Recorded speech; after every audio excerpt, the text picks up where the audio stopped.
and welcome to Free Woman, my amazing show where I meet amazing women who live their life on their own terms. And my today's guest is Rakel Sosa, a fascinating woman who I have met, I think, 2 years ago in a park. And we had the most amazing and inspiring conversation. And then I found out you do great work in the world, like pranayama breathing. And then I instantly went into her workshop and it was really, really cool. It was really cool. Like normally when you do workshops that are about healing and breathing, I normally get like sad feelings and a lot of bad things come up. And with you, it was just fun. And I have no idea how you did it, but it was an amazing experience. And then I also found out that she has written an amazing book, and it's for pregnant women. And I'm not pregnant, but I needed this book also. And it's really amazing. So I'm happy that you are willing to be on my show. I'm so happy to be here. And this is so much fun. No, I'm really happy. Really, really. I have been seeing your shows. I mean, you did already a couple of them. And it's fascinating the work you're doing too. So I'm really happy to be here. Thank you for inviting me. Yes, so tell us something about your work. So what do you do and why do you do it? Okay, I am a healer, a Pranayama Breathwork healer. And I use breathing to connect people to their essence. Because usually when we have very strong emotions going on in the body, negative emotions that don't feel good to the body, and to our everyday experience. Actually, we are completely disconnected from our essence in the sense that we think we're alone in the world. We think we become sad, we become depressed, we become really scared of moving forward. There's like a sabotage that comes into place.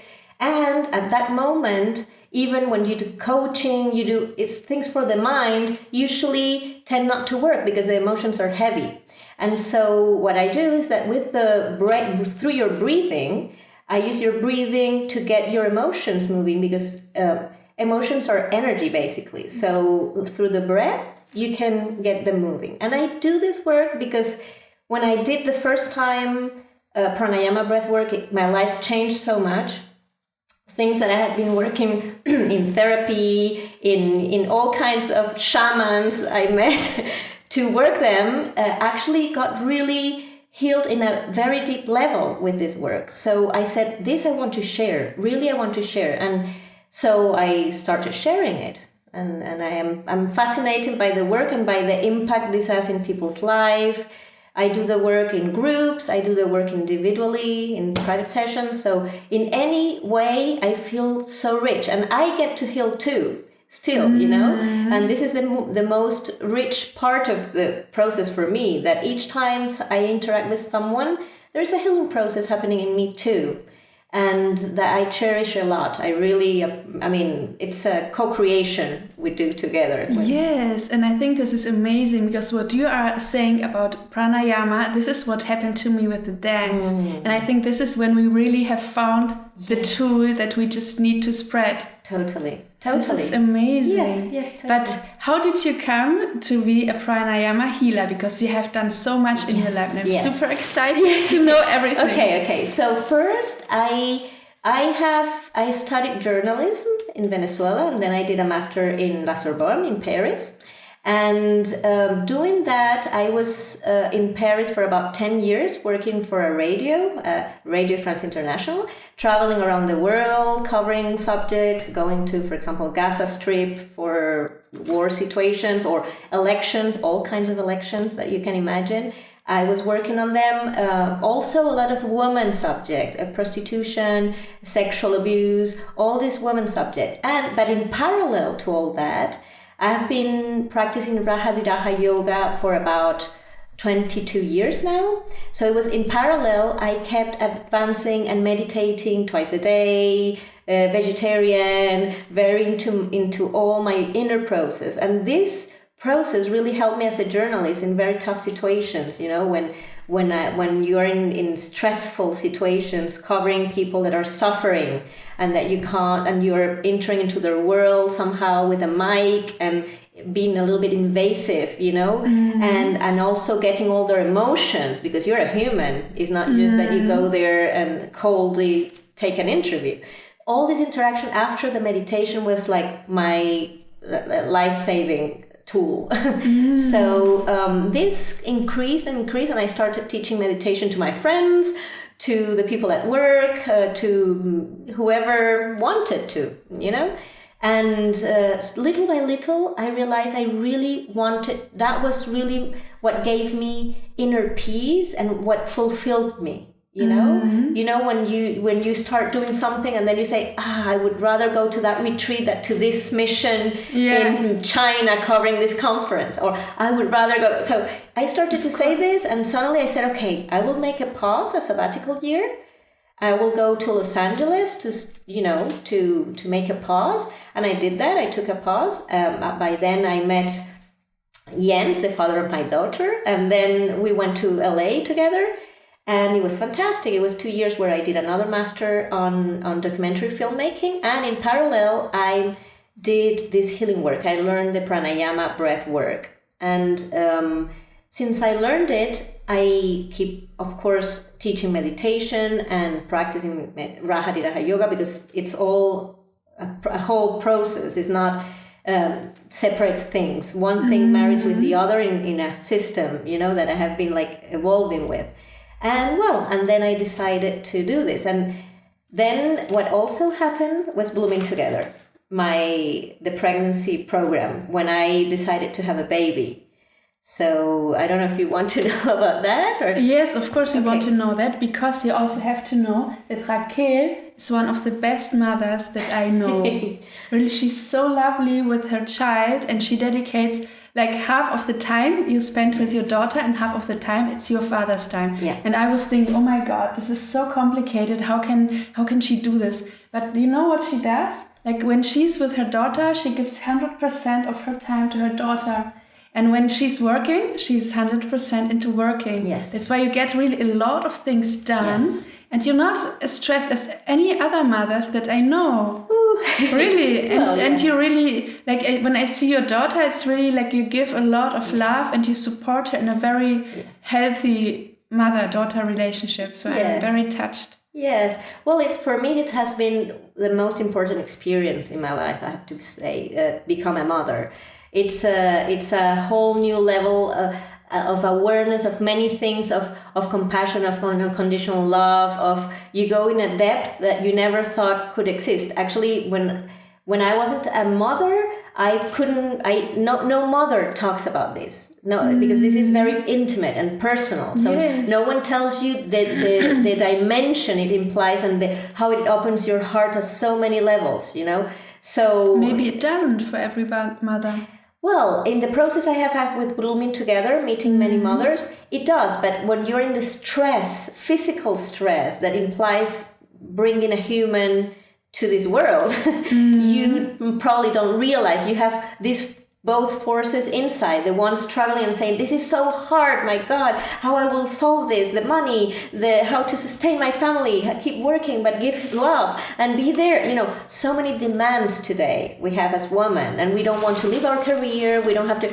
So, but really that's why maybe you don't even have the time to share this more intimate moment when you're looking at your child, when you're sharing with your child, when your child smiles at you, it's like, wow, everything is worth everything. It's a level of unconditional love that is very healing somehow at many levels, But you know what I think? I think that experiencing this love and letting it in and letting it run through you and sharing it with the kid, it's something that you have to open yourself to. Yes, it's true. Because I'm not a mother, but I have experienced this with my man. So sometimes I see him and I think, oh my God, it's so amazing. But then I have other things to do, you know? Yes. And then he's sleeping, I'm not interacting. I'm just, but then I just said, no, I will just enjoy this moment because this love is just so beautiful. And this has changed so much, like all the interactions and everything. Yes. You have to learn this. Yes. You have to leave space for love growing. Totally. And and it somehow also is to enter into the rhythm of the other. That is, usually we don't do that. Usually we're in our own rhythm, like, okay, I have to do this, I have to do that. But a child, in the case of a child that you ask, he always demands in such a way that you can't not enter into his rhythm, and the struggle comes when you close yourself to that, and it happens with any relationship. The struggle comes when you want to keep your rhythm and you're not really connecting with the other person's rhythm, and when I say rhythm, it's like a dance. It's somehow like a dance. It's like we are together creating something, but if in this co-creation I'm not present, I'm not acknowledging you, I'm not entering into your way of dancing, but just want to impose mine and want to impose my world, and it's about me, life is about me only, you tend to be a little bit alone and anxious, let's say, because you are in a world thinking that you must solve everything alone, and you have to, what do we say in English? In German is erziehen. Yes. What is it in English? Erziehen, you have to teach her everything about life, how she has to behave and things like this, because you have so much responsibility to make her a good human, because she isn't a good human just like when she comes out of your womb. How could she? No, totally. I know. And with children, it's very, very particular, the whole process, because they keep teaching you all the time, and there's not like an academy for parenting anywhere, So what we tried to do actually with Blooming Together, that has actually this intent, like you learn to create space in you for when your baby will come. There is this training or this habit to have a moment where you connect to yourself and then to the other. Of course, when I say listen to the rhythm of the other, if you don't even know your rhythm, and if you're not even, what rhythm you're going to listen to the other, if you're completely lost in thoughts Blooming Together helps to do that in that sense. And that's what was the purpose of the whole process, that we felt, okay, there's nothing to arrange to take us from this frenetic life we were having of professionals and doing this and doing that and deploying all this energy in projects, and then we decided, okay, motherhood requires another rhythm. You can't just go into it like in this rhythm, frenetic, no. And so because you will feel uncomfortable, you don't feel well, you feel stressed, and many mothers come to me saying, I'm stressed even after the baby, I'm stressed. So these techniques we created is about that. It's about bringing calm, As soon as I say that, it comes to me, the calm. It's incredible because it's bringing calm, it's centering yourself, it's connecting to yourself, to what you want. In the relationship with Lucia, we have like this agreement somehow where I accept many things that she wants, like the way she dresses, she decides completely, many things. And she's almost completely autonomous in the sense that I allow her to do mainly what she wants, but only for her security, of course. I say no for many things. But when I want something, and I tell her too, well, now I don't want to go to the park, I want to do this. And then she says, okay, I accept, because often you're so cool doing this. So there is a I don't even say a friendship, but like a mutual respect. Yes, a mutual respect that it's precious for me. And I see in all the people that come to see me, patients, the biggest issue they have is that they have disconnected to what they want in life, what really makes them thrive. And I don't want my child to go through this process of not knowing what you want. So as soon as she says, I want this dress, I say, yeah, go for it. That's the dress. Even if I say this dress is not the one that she should wear, Yeah. But there is this. So this is, for me, it has been very important to become a mother. In that sense, it helps me to see this kind of process, and to see also in my patients how this works, to be able to grow in many levels. So. Yes. And you're really one of the wisest women that I have in my life. So yes, you always give like very, very good advice. Okay. Yeah, even if it's like, Coco, it's not so complicated. Why don't you just do it? I know. I just do it. In our first meeting, Coco, you have this and this and this. everything is perfect. Yeah, Just do it. Just do it. Yeah, we think too much sometimes. It's just about doing. Yeah, and I think this wisdom comes also from like what you have created, this blooming together. So you were really prepared to have your birth. You were prepared to have a certain way to go about raising your child. And I think if you didn't have this, you would be a different person. Yeah, totally. But I think, well, I'm still, of course, I keep growing. We all keep growing. I don't feel I have arrived like to a special place or anything. In the sense that I feel we're all evolving constantly, and there are many things that make life fun because there are challenges. There are things that make you grow, and when there's not this growth going on, you get into this phase of a little bit depressed, like not and so challenge bring that, and so what you're saying about the wisdom, I think it's something that comes also that keeps growing. When you say it, I say I don't see it like that, but women, we have the tendency to put ourselves up sometimes, not accept what we are, and I especially work with women in my sessions, pranayama sessions, and I see this constantly, and I see it as a mirror that I say, okay, Rakel, you're doing this. Okay, to teach this, you need to go to another level of this, and so it's a constant growth. That's I find fascinating, this interaction with others. In this work. I love that. So cool. But how did you have the idea to become this journalist and to go into this crazy places? You wanted to change the world? Yeah, somehow. I don't know, change the world, but I wanted to let people know what was going on in many places. I am a curious person, I have to say, and journalists have that. We're curious, and so I just wanted to know why things were happening and go and ask people directly, and it's when you interview presidents, ministers, prostitutes, whatever kind of person doing whatever kind of activity in their life and fulfilled by different things, completely different things, and having their pros, their cons in their life, that it's so rich to understand human essence, to understand what moves people,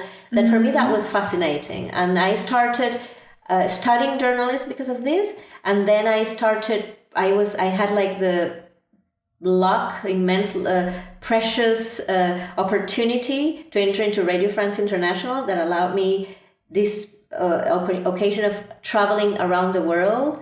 That is a privilege as a journalist because you don't do that often. And I am so grateful for that experience. And this experience has allowed me to, in the work I do today, that's a foundational experience.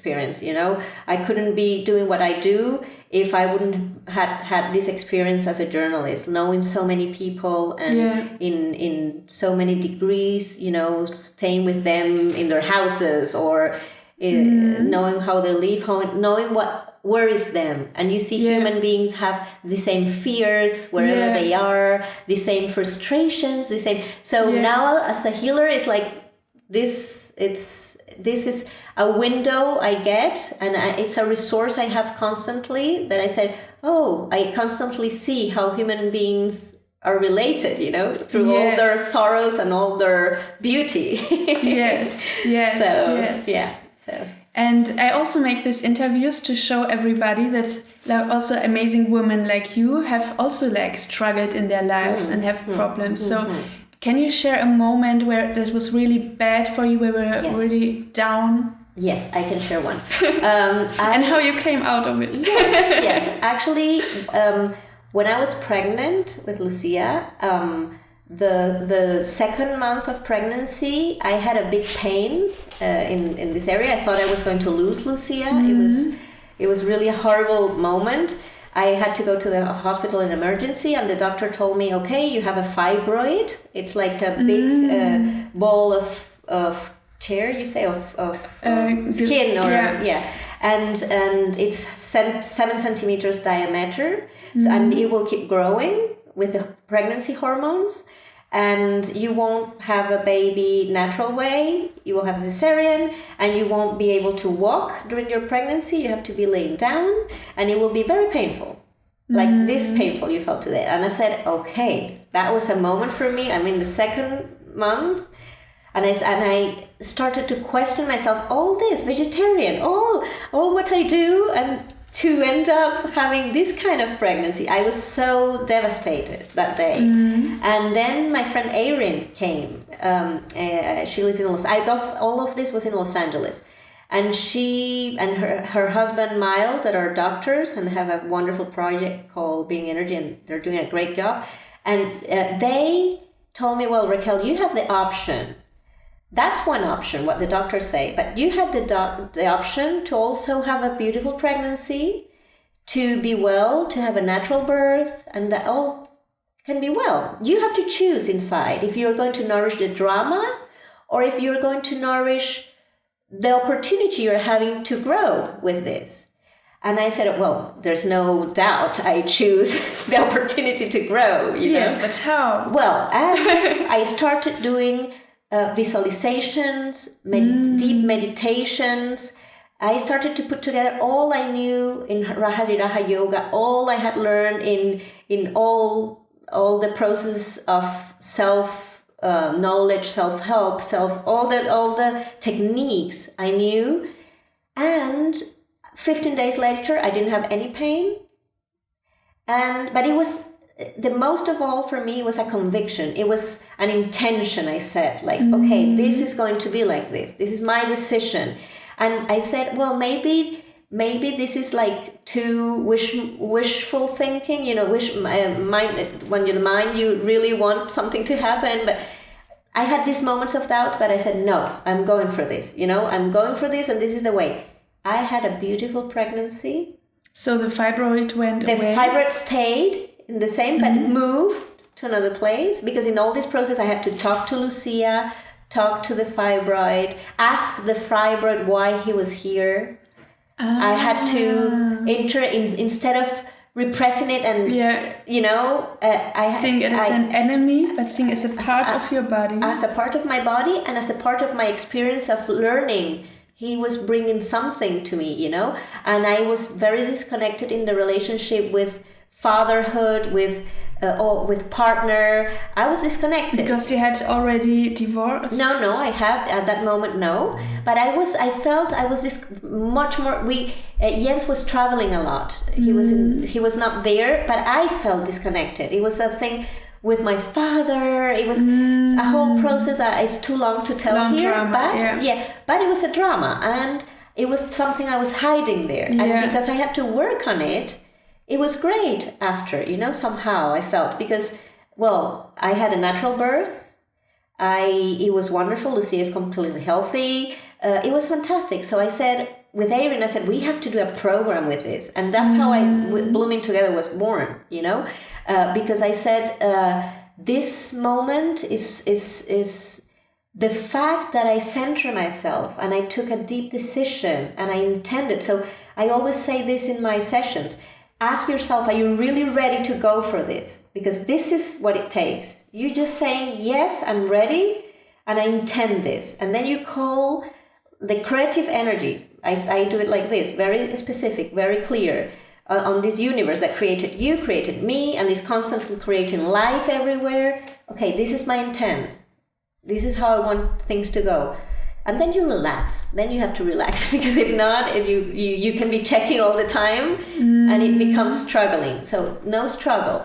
And it worked. That was what amazed me the most. That it's not like, for me, it was like, wow, this happened. This process really happened. So, and this process has fantastic results for me. So that I wanted to share with people, with other women. And that's why I kept sharing it in all the forms I could. And in my healing work, it's never about repressing. It's never about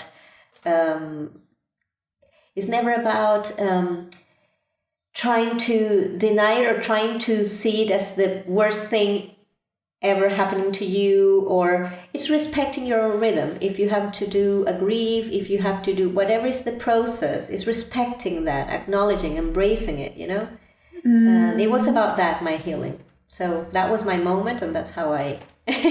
Great. And because this book is really great, we will also link it below. So get it if you're pregnant? a mother, if you're pregnant, or maybe if you're just interested in this work, because I think it's really amazing. Yes. And now if you would have just 3 things that you would give women as advice, like our viewers, the women outside, what would you tell them? Okay. Well, first, something that I have learned as a woman, and I also share constantly with the people that come to see me, is to know your body.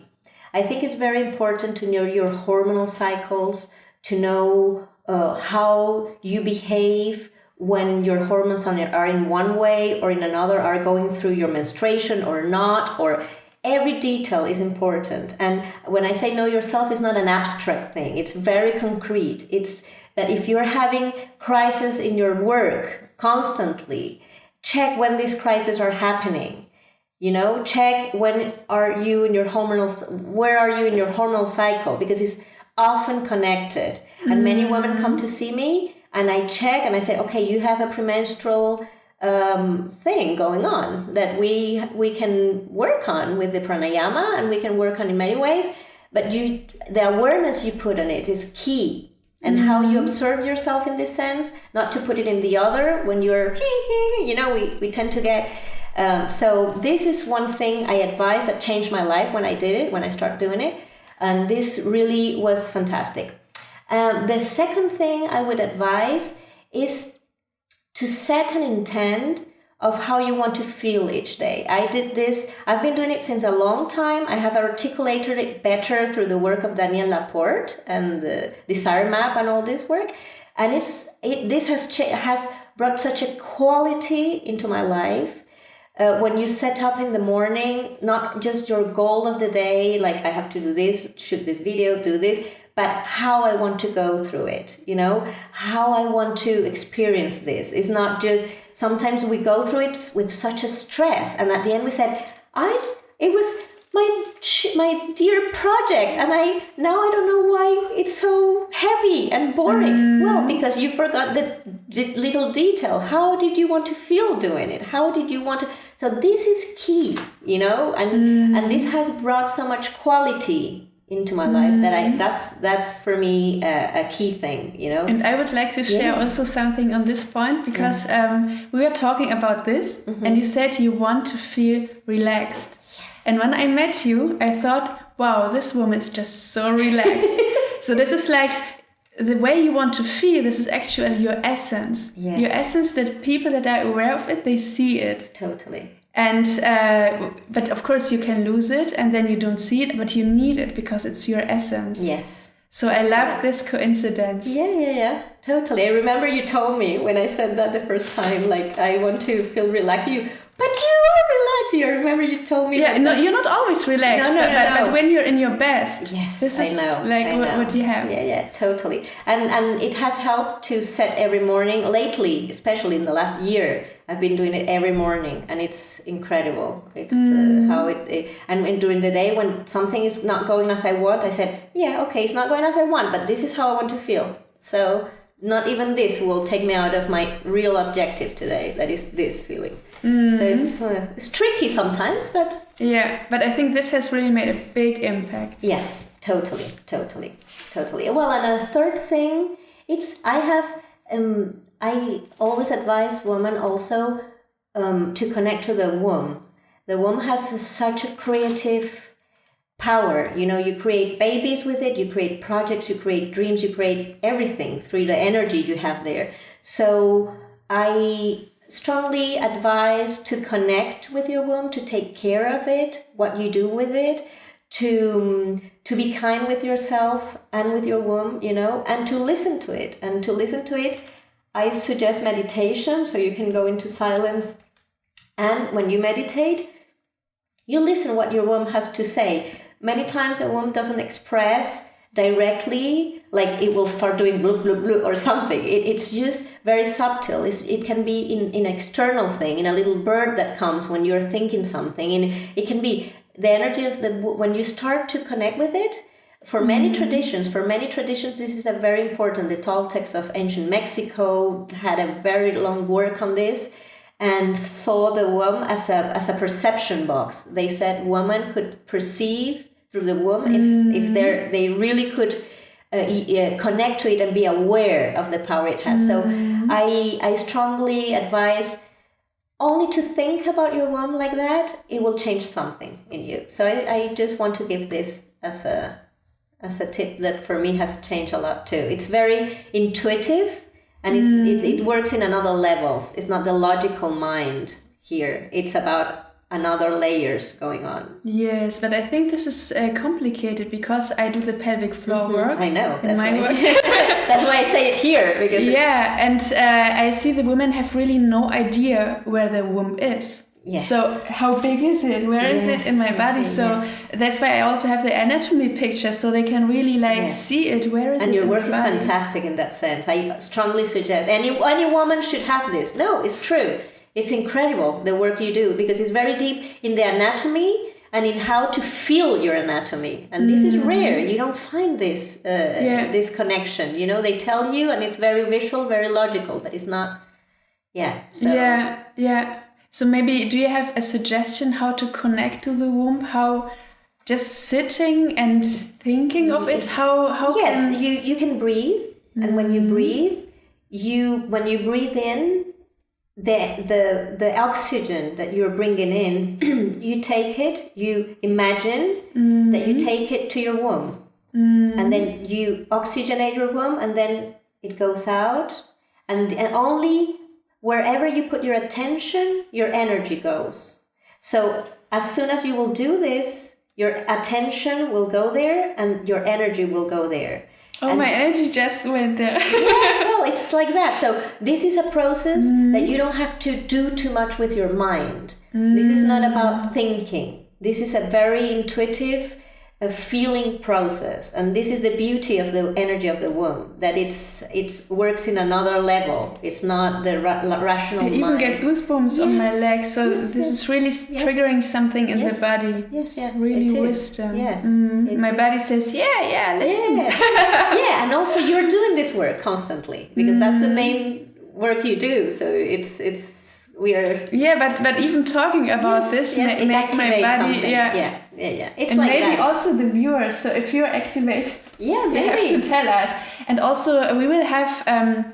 We encourage you to ask any questions you have and tell us what you think about this conversation. And Rakel, you also have a YouTube channel. Yes. And she will also come and see what the people are writing. Okay. And maybe we can have a discussion. Yes. But before we let you go, I have another question. And this is like 3 books that have really made an impact, like changed your life. Okay. The first book that really changed my life, it's the book Journeys to Ixtlan, from Carlos Castaneda. It's an anthropologist from UCLA, and he did a big research and a big it's more than a research, it's a whole experience. His whole life he dedicated it to exploring the shamanism and the wisdom of the ancient Toltecs of Mexico and all the wisdom they have, and he puts it in 9 books, I think he made. All of them are great, but Journey to Ixtlan is my favorite. And this really changed my perception on what I wanted to do in my life. I wanted to work for evolution of humankind. And when I read this book, I said, yes, this is it. This is my life, evolution of awareness. I think human beings were meant to keep evolving. It's a natural thing, but we can also see where we want to evolve now at this point where we are at. So this moved me. So this is a book I strongly suggest anyone to read it because it's totally on today's what we are doing today. It adapts completely to our everyday dynamic. The second book, it's from Luan Brissenden. It's called The Female Brain. This is a book that every woman should read. It's really, for me, it changed my perspective on how I approach myself physically and hormonal. When I talked before about the hormones, this book gave me this. I was like almost I was really shocked because in her first paragraph of the book, she describes she's a neurologist and she works in Harvard, Berkeley. She went to many universities, and once she was asking to a teacher, okay, all this data is about male brain, what you're telling me. What about female brain? Oh no, we don't do anything with female brain, he said. No, all the data is with male brain. It's a stable brain. And she was like, what? And she said, I'm creating a clinic to study this female brain, hormones. And she created it. And she spent 15 years working on it in this clinic, working on this subject. And she released a book after 15 years of experience, this book. And this book has precious information for women. So I strongly suggest that women read it. And the third book, well, it's Healing. It's the book of my dear friend David Elliott. It's my mentor in the Pranayama work. It's a book that inspired me so much that I ended up correcting the Spanish version, so he translated into Spanish. And it's a book, it's all about inspiration. It's all about how to connect with this energy of creation, with this constant flow of awareness that is surrounding us and is in us, but we disconnect, and it's the healing process is all about that, and pranayama work is all about that. So and he has this book for free in his website, so downloadable. So it's really worth reading. Healing. Yeah, cool. These are my books, my favorite. Amazing. I have many more. Christian Northrup, people that are doing such a great work around the world, but these are the main three that I feel touch me and change something. That it wasn't just about an insight, it was about taking action and transforming me. So yes. Amazing. Thank you so much for sharing everything. And you can connect to Rakel with the links that we will put below. Also your professional bio, so people can read more about you. Okay. And it was amazing to have you here on the show. Thank you. For me so too. Much. Thank you. It was lovely. Very uncomfortable.